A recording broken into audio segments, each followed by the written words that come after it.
So this is my dog, Trigger. I know, he's adorable. He's 2.5 years old, and my family has had him since he was just a little puppy. But like most young pups, he doesn't always make the smartest decisions. I'm never gonna forget, about a year ago, I was out at the Chandler campus. What's up, Chandler peeps? And my wife called me just in a panic. See, my family, they had to go out to do some errands, and it was nice outside, so they decided to leave Trigger in the backyard where he wanted to be. Unfortunately, no one noticed that the back gate was not latched properly. I know.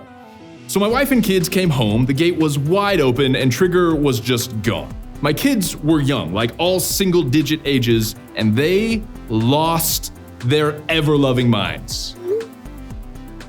And so, my family did what any family would do. They walked inside, grabbed a snack, and started looking for new dogs on the internet. Well, come on, it's a joke, we're not psychos. No, they piled back in the car and they slowly drove the neighborhood with the windows rolled down, yelling for Trigger the whole way. Sadly, half an hour of driving, stopping to ask every neighbor they could find outside, and no Trigger. I know. They pulled back in the driveway and they did that like super sad walk back into the house. Yeah, that one. But my wife is no quitter. She immediately went to one of the most powerful tools in the mom utility belt, Facebook. And sure enough, after 5 minutes of checking posts in the neighborhood groups, there was a picture of Trigger. Here's what happened.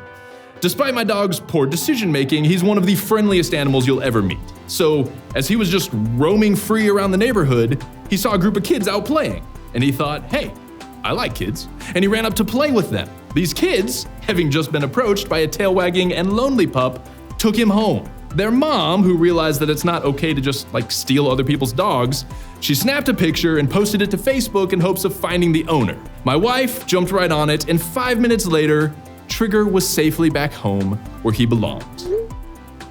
I know, you can breathe now. I could see you were worried. Now, why do I tell you all of this, other than the fact that I like my dog and I think my wife's a hero? It's because today we're finishing our series called GIFs, which has been all about our faith in motion. And we've pulled all the inspiration for this series from the book of James. It's this short book towards the end of the Bible that was written by the actual brother of Jesus. It's a terrific book. Well, there's this one action we are called to take in James that is exactly what my family did with Trigger that day. Let me explain. After James spends 5 chapters giving us really practical ways to put our faith into motion, he ends the whole book with what kind of seems like a random idea. Here's what he says. My dear brothers and sisters, if someone among you wanders away from the truth and is brought back, you can be sure that whoever brings the sinner back from wandering will save that person from death and bring about the forgiveness of many sins. Okay, what in the world is he talking about? Well, let's break it down a little bit. He begins with dear brothers and sisters, which means he's talking to a group of Christ followers. He's writing to the church. And then he starts talking about someone from among the church who wanders away from the truth. Who's that person? That's someone who comes to church, maybe they go to camp, they make a decision, they're all passionate and excited, they are living the Christ-centered difference-maker life, and then something happens. They get busy, they get distracted, they start hanging out with the wrong group of people, and suddenly they're missing. They're not at church anymore, they won't return your texts, they basically start ghosting Jesus. Have you ever seen that happen? If you follow Jesus long enough, you will. And it's heartbreaking. I actually recently had someone really close to me start heading this direction. This dude is actually a student pastor. Not here, different church, different state, don't freak out. But I started to hear that he was wrestling with a bunch of stuff, and not just his job as a pastor, but he was actually having some serious struggles with Jesus. This dude was on the edge of just disappearing altogether. He was contemplating walking away from his church, his faith. It was possibly going to destroy his family. This dude was absolutely starting to, as James puts it, wander away from the truth. What did I do? I did what James implies should happen. You see, after he describes this Christ follower who wanders away from the truth, he says that whoever brings him back from wandering will save him. And don't miss this, students. He doesn't say someone should bring this person back, because James didn't think he had to say that. He assumed that in a group of people all trying to follow Jesus, we would care enough to take action whenever we saw someone wander away.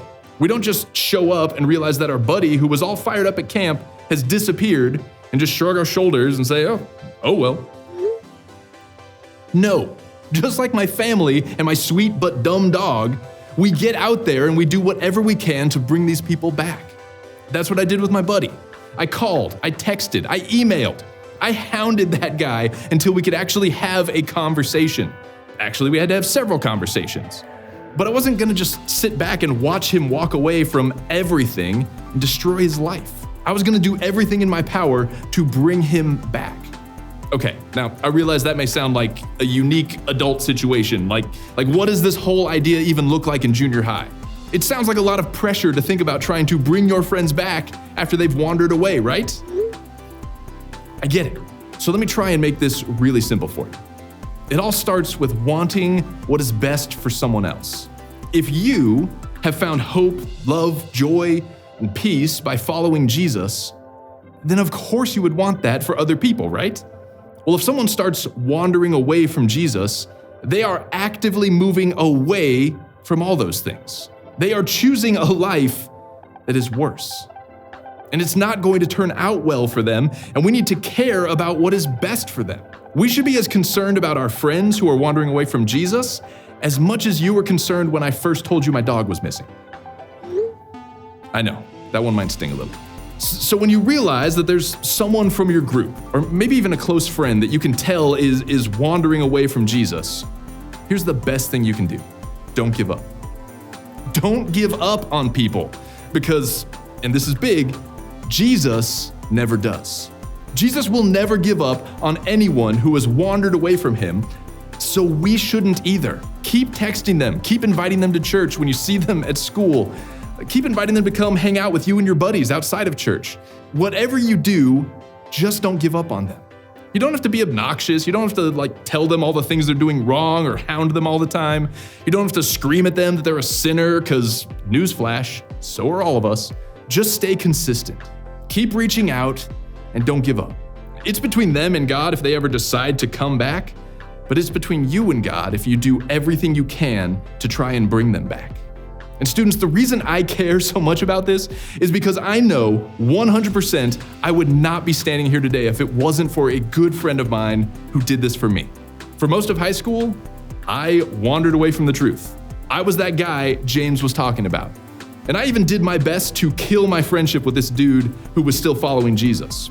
He wasn't obnoxious. He wasn't all up in my face. He just never gave up on me. He would text me. He'd invite me to stuff. He'd check in on me. And for a long time, I just turned him down, pushed him away. But eventually, I knew I needed to change some stuff in my life. And he was the first person I turned to. This friend never gave up on me, and I am still following Jesus today because of it. Students, you can be that person for someone else. Don't stop praying for them. Don't stop reaching out to them. Don't stop inviting them. Eventually, God will do something in their lives, and it could be your influence that helps bring them back to the life that God wants for them. So, who is that person for you? Like picture their face right now. What could you do this week to reach out? Even just to keep your communication or your friendship alive. More importantly, will you do it? Will you refuse to give up on them? Students, whatever you do, don't give up on people who have wandered away because Jesus never does. And he wants to use you to help bring them back.